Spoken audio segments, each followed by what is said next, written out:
सभी को नमस्कार। आज हम करेंगे मांग की कीमत लोच को प्रभावित करने वाले कारक कौन कौन से हैं।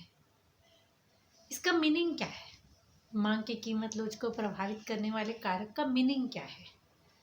हमने पिछले टॉपिक में पढ़ा कि कीमत में प्रतिशत परिवर्तन आता है, तो मांग में कितने प्रतिशत परिवर्तन आता है उसका नाम मांग की कीमत लोच है।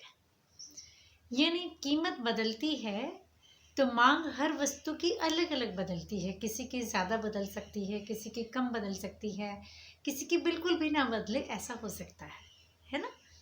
अब आज हम करने जा रहे हैं कि कौन से कारक हैं जो इस बात को प्रभावित करेंगे कि कीमत के बदलने पर मांग बदलेगी या नहीं बदलेगी, मांग ज़्यादा बदलेगी या कम बदलेगी। ठीक है, आज हम उन कारकों की बात करने जा रहे हैं। जब मैं कहूँ कि मांग बेलोचदार होगी तो ये समझ जाना कीमत का मांग पर बहुत कम असर होगा या असर नहीं होगा।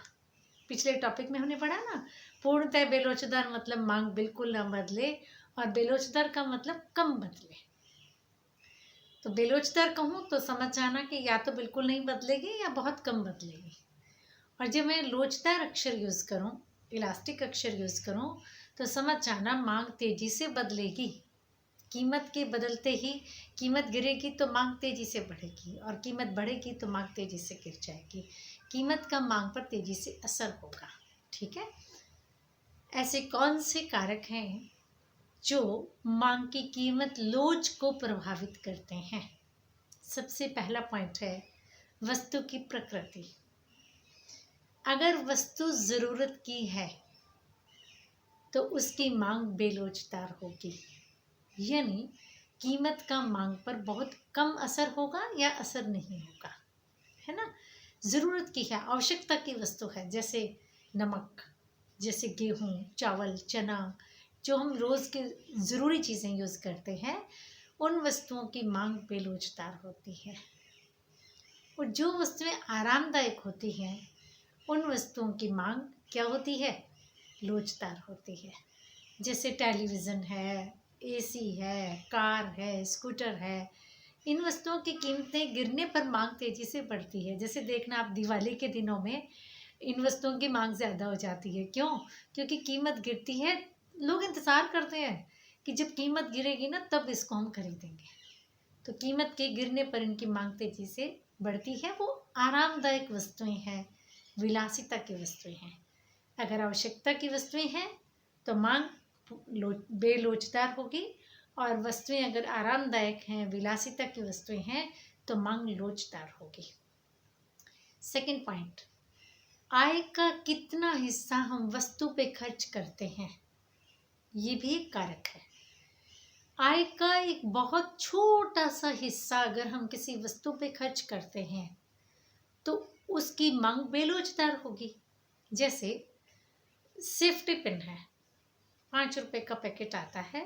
मैं अपनी आय का बहुत छोटा हिस्सा किस पे खर्च करती हूँ? सेफ्टी पिन पे खर्च करती हूँ। अगर वो 5 रुपए वाला जो पैकेट है वो 7 रुपए का भी हो जाएगा तो भी मैं उसको ले आऊँगी, मांग पर प्रभाव नहीं पड़ेगा या बहुत कम प्रभाव पड़ेगा। ऐसे ही आप माचिस लेके आते हैं घर में, है ना, लाइटर लेके आते हैं। इनकी वस्तुओं की मांग जो है वो बहुत छोटी सी, आय का बहुत छोटा हिस्सा जब हम खर्च करते हैं तो उन वस्तुओं की मांग बेलोचदार होती है। और जिन वस्तुओं पर हम आय का बड़ा हिस्सा खर्च करते हैं उनकी मांग हमेशा लोचदार होती है। तीसरा, थर्ड पॉइंट, वस्तु के उपयोग।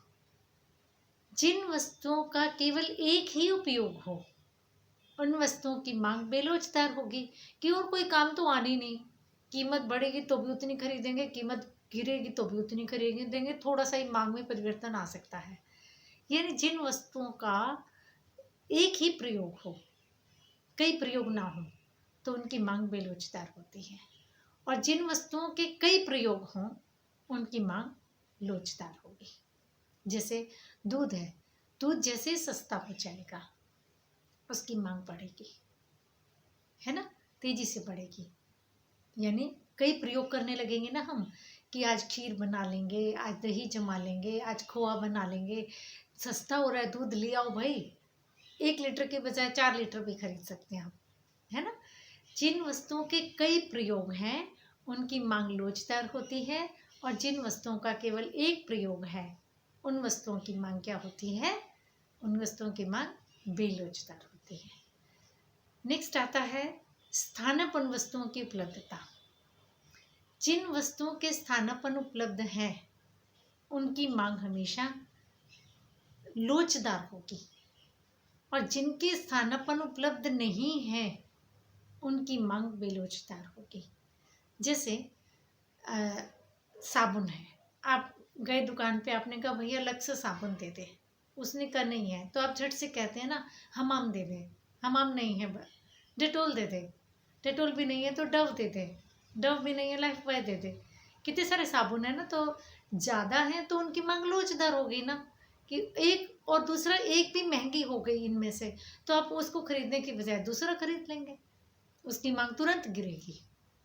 यानी जिन वस्तुओं के स्थानापन्न उपलब्ध हैं, यानी उसकी जगह पे दूसरी चीज़ मिल सकती है, जिस भी वस्तु के स्थानापन्न उपलब्ध होते हैं उनकी मांग लोचदार होती है, और जितने स्थानापन्न बढ़ते चले जाएंगे उतनी मांग की लोच बढ़ती चली जाएगी।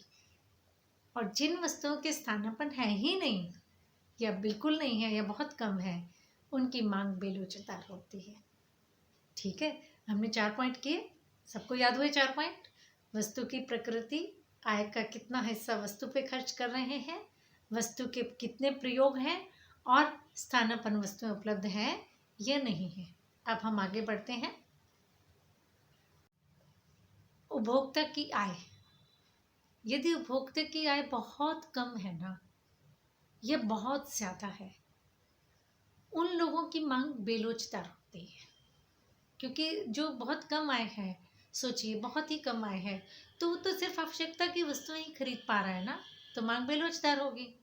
और जिसकी आय बहुत ही ज़्यादा है उस पे कीमत का क्या असर होगा भाई, तो उनकी मांग बेलोचदार होती है।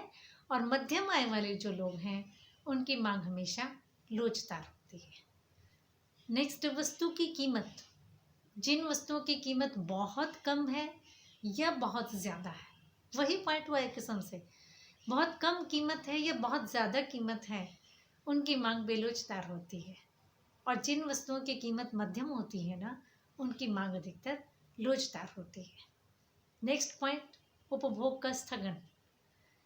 जिन वस्तुओं के उपभोग को हम स्थगित कर सकें, कि बाद में यूज़ कर लेंगे, बाद में खरीद लेंगे, जिन वस्तुओं के उपभोग का हम स्थगन कर सकते हैं, उनकी मांग हमेशा लोचदार होती है। कि कीमत ज़्यादा है ना तो आज नहीं खरीदेंगे, जब कीमत गिर जाएगी तब खरीद लेंगे। और जिन वस्तुओं के उपभोग का हम स्थगन ना कर सकें तो उनकी मांग बेलोचदार होगी। जैसे मान लीजिए कल आपका पेपर है ना, और आपको पेन चाहिए, तो पेन चाहे 10 रुपये का मिले, चाहे 15 का, चाहे 20 का, आप ले आते हो ना। क्यों? क्योंकि आपके उपभोग का स्थगन पॉसिबल ही नहीं है। तो ऐसी स्थिति में मांग क्या होगी? बेलोचदार होगी। अगर आप स्थगित कर सकते हो कि इसको टाल सकते हो कि बाद में ले लेंगे, तब मांग लोचदार हो जाएगी। क्लियर?